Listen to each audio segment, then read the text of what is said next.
ഖുർആനിൽ എവിടെയാണ് തലയിൽ തട്ടണമെന്ന് പറഞ്ഞത്? ഇല്ലേ?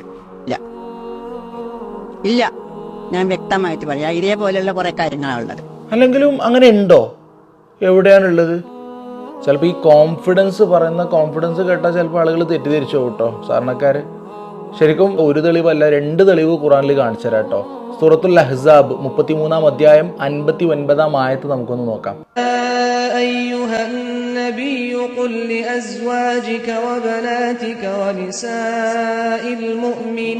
ഓ നബിയെ, അങ്ങയുടെ പത്നിമാരോടും പുത്രിമാരോടും മറ്റു വിശ്വാസികളായ സ്ത്രീകളോടും പറയുക. എന്തെന്ന് പറയുക?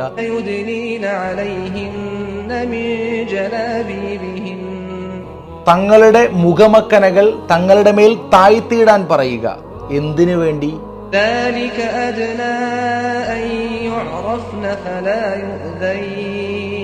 അവർ തിരിച്ചറിയപ്പെടാനും ശല്യം ചെയ്യപ്പെടാതിരിക്കാനും വേണ്ടി അവരുടെ മൂടുപടങ്ങൾ താഴ്ത്തിയിടുക എന്ന് നബിയോട് പറയാണ്. എന്നിട്ട് പറയാണ് അല്ലാഹു, അതാണ് അവർക്ക് ഏറ്റവും അനുയോജ്യമായത്.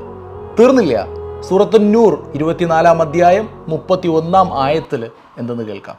وَقُلْ لِلْمُؤْمِنَاتِ يَغْضُضْنَ مِنْ أَبْصَارِهِنَّ وَيَحْفَظْنَ فُرُوجَهُنَّ സത്യവിശ്വാസിനികളായ സ്ത്രീകളോട് അവരുടെ ദൃഷ്ടികൾ താഴ്ത്തുവാനും അവരുടെ ഗുഹ്യസ്ഥാനങ്ങൾ കാത്തു സൂക്ഷിക്കുവാനും പറയുക. وَلَا يُبْدِينَ زِينَتَهُنَّ إِلَّا مَا ظَهَرَ مِنْهَا സ്വയമേവ വെളിവാകുന്നതൊഴിച്ചുള്ള അലങ്കാരം പ്രത്യക്ഷപ്പെടുത്താതിരിക്കാനും പറയുക.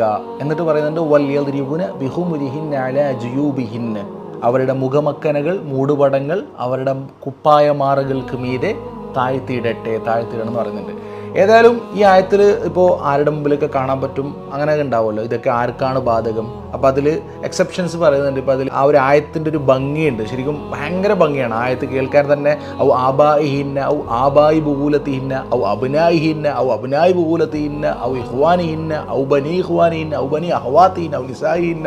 ശരിക്കും ഭയങ്കര രസമാണ്. അതായത് അവരുടെ പിതാക്കന്മാരുടെ മുമ്പിൽ അവരുടെ ഭർത്താക്കന്മാർ, പുത്രന്മാർ, ഭർത്തൃപുത്രന്മാർ, വേറെ ഭർത്താവിന് പുത്രന്മാരുണ്ടെങ്കിൽ, അതുപോലെ സഹോദരിയുടെ പുത്രന്മാർ, സഹോദരൻ്റെ പുത്രന്മാർ, ലൈംഗികാസക്തി തോന്നാത്ത പുരുഷന്മാരായ പരിചാരകർ, അതുപോലെ സ്ത്രീയുടെ രഹസ്യം അറിഞ്ഞിട്ടില്ലാത്ത കുട്ടികൾ, അങ്ങനെ വളരെ ഭംഗിയായിട്ട് പറയുന്ന ഒരു ആയത്താണിത്. സൂറത്തുൻ നൂർ നോക്കിയാൽ നിങ്ങൾക്ക് തന്നെ അത് കിട്ടും കേട്ടോ. എന്തായാലും അപ്പോൾ എനിക്ക് പറയാനുള്ളത് ശരിക്കും ഈ വിഷയത്തിൽ എന്താ പറയുക, അറിവില്ലായ്മ അതൊരു തെറ്റല്ല.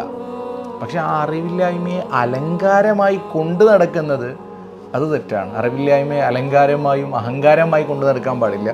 അപ്പോൾ ഹിജാബിൻ്റെ പ്രത്യേകത നമുക്കറിയാം. ഒരു ചെറിയൊരു കാർട്ടൂൺ കണ്ടാൽ തന്നെ നിങ്ങൾക്ക് മനസ്സിലാവും.